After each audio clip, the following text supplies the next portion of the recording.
Men bir imom sifatida aytadigan so'zim, vatanparvarlik deganda nima deb tushunasizlar?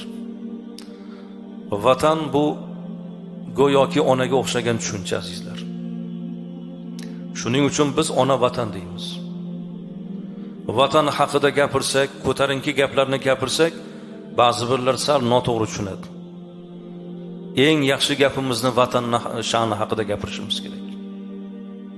Onamizni maqomida vatanni mo'tabarligini qalbimizni to'g'rida saqlashligimiz kerak.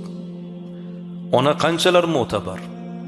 Onaning sut haqqi bor, vatanning zilol suvini haqqi bor. Onasidan ajralgan bola yetim. Vatanidan ayro bo'lgan odam ham go'yoki yetim.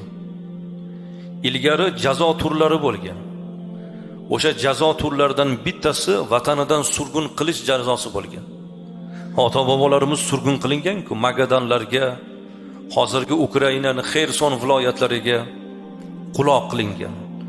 Insonga beriladigan eng oliy jazo turlaridan biri shu bo'lgan. Vatanidan surgun qilish.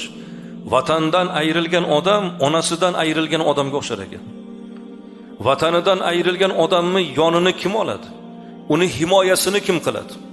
Uning uchun kim tashvish qiladi? Onasidan ajralgan yetimni yonini kim oladi? Uni tashvishini kim qiladi? Onamizga qanchalar xizmat qilamiz, vatanga ham xuddi shunday xizmat qilish kerak. Bu gapni otalar siz ayting.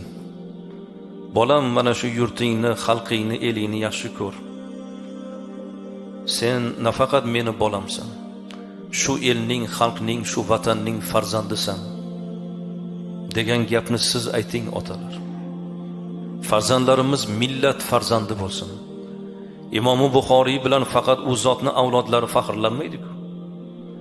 Imom Termiziy bilan faqat u zotni qavmi qarindoshi faxrlanmaydi-ku. Butun millatning farzandi. Millat farzandi.